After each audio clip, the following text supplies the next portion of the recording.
bloody Calvere. When I go to a party or a barbecue and the lady says, how do you do? Will you have a sausage or some garlic bread? I say, no, thanks, I'll have a pie instead. No, I...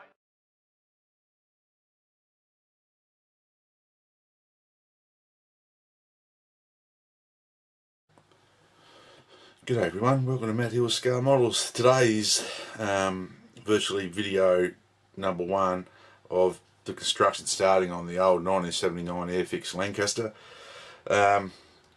In a previous video it was going to be a build for Bomber Command, buddy build hosted by Martin Lamont. Unfortunately my Hampton took a lot longer than what I thought it was going to take, and this one sort of got put by the wayside. However, I had the canopies cleaned up and everything, so instead of having something laying around, I might as well get stuck into it and finish it up. So I'll show you some of the construction where I'm up to. A couple of things I found with this kit, even though it's an old kit.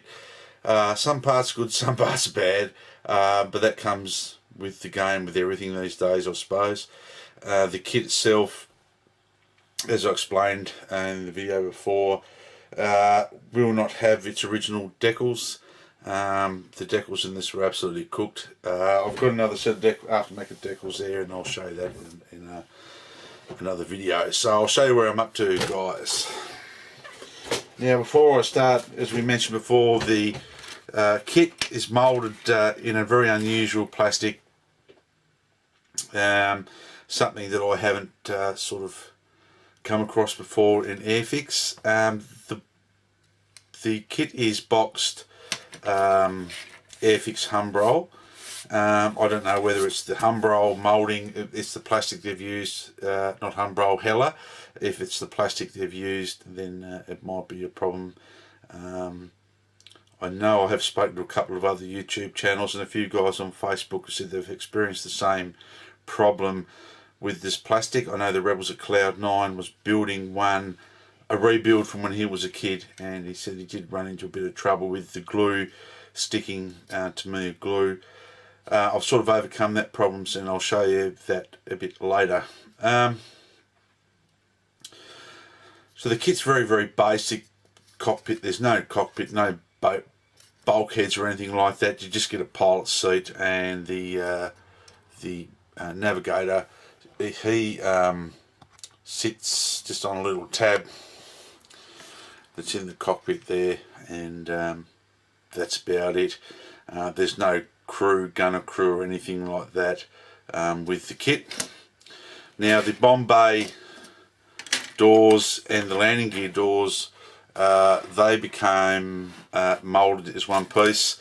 It doesn't take much to split them just by running the back of your hobby knife down through the centre. There's a ridge there. If you work the back of your hobby knife nice and carefully and score the area, these do sort of come apart quite easily. There is arrows in the kit to tell you which way they're facing the correct way, and injector pin marks in everything. I will be adding a little bit of detail to the doors, interior of the doors, a little bit of scratch built stuff, because it is something you see as soon as you pick up the model and turned upside down. You will see that the bomb bay has got some sort of detail on it. There is injector pin marks in the bomb bay in a couple of spots, but whoever designed the kit has done it so when the ordnance goes in, the ordnance will actually, just quickly here, will cover the ejector pin mark, and you can't see it at all. But we will be adding, or I'll be adding, a bit of extra detail to it as I go along. I have got the wheels assembled. Whoops, daisy.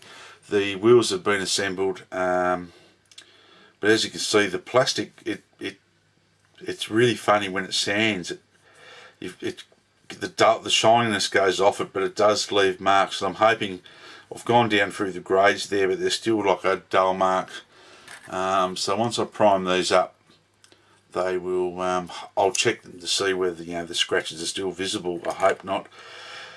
A nice bit of hub detail for an older kit as well, so it doesn't look too bad. There's no locating pins on the wheels, so if you're really fussy, just be careful when you line them up, that the hub holes on either side match. The way that I've got across the gluing problem, the problem for gluing the kit is, and you can see the stick's got this horrible, my sanding stick's got the horrible black sand powder on it, but the way I've got things to stick on this old Airfix plastic is just I carefully sand it with the coarse stick until the come back here so you can see, and you can sand it back until the glossiness comes out of it, and once it takes that off it will the glue will bond to it. So hopefully, as you can see now, it's gone really dull. The glue should stick to it once you put it together. The other thing I've got here, which is the Weaned Halves. They sort of hold together quite well. They fit quite well. No detail, but injector pin marks in the wheel wells. There's no sink marks in the plastic, much that I can see, and the trailing edges are really thin. So they will be constructed quite well. Hopefully they'll go together. The clear parts, and with the test for the fuselage, the clear parts, the fuselage seems to go together a nice tight fit. There's no warpage or gap or anything in it. So I think it should go together, and you won't lose too much detail by the time you do a little bit of sanding through here. Just go very easily, and hopefully it'll glue together. The fit in the Bombay is good. It should come up alright with a bit of detail in there. And the clear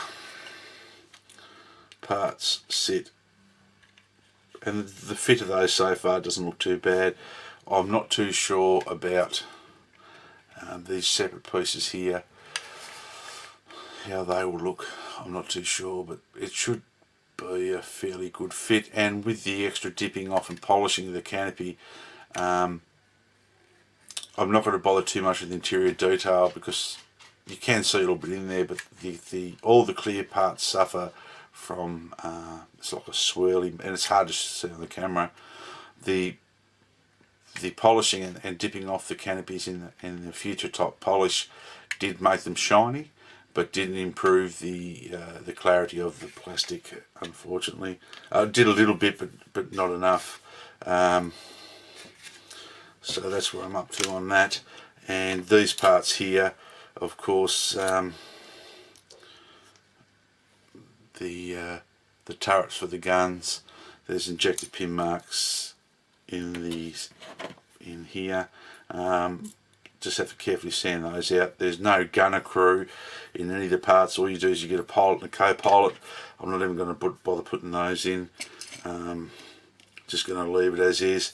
And the machine guns are sort of fairly crude, moulded, but try to hold the barrels out and have a look. And so that's about where we're up to on this one. The flaps have got sort of, I hope you can see that now, sort of see the moulding sinky marks there. I'm hoping we can sort of incorporate those in a little bit of weathering, just sort of show them as a little bit of stressed metal or fabric, or a bit worn. I'm not too sure what they're made out of.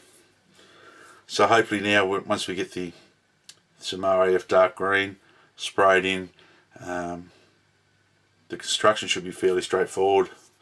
So I should have another one in the next couple of days. I sort of want to try and knock this one over in a week, because I've got the Brit 48 build to do as well, which is my 1/48 scale Mark II Phantom, the transatlantic oil clock and brown. So I want to get that underway as well, but I want to finish this one first, and then we've got to start on a 1/72 scale to me, a patrol boat for Michael Booth's build, because Prince Eugen stuff is still not here yet. So that's, guys, that's it. So this is the end of build video number 1, and we'll get back to you shortly on video number 2. So next time, go and check out the Bomber Command Buddy Build final reveal video. Some excellent work, guys, that were in there, and it's a really good, was really fun and really good, and congratulations to everyone else who started and completed, and even those who have run out of time. It was pretty tough, wasn't it, guys? So we'll catch you later.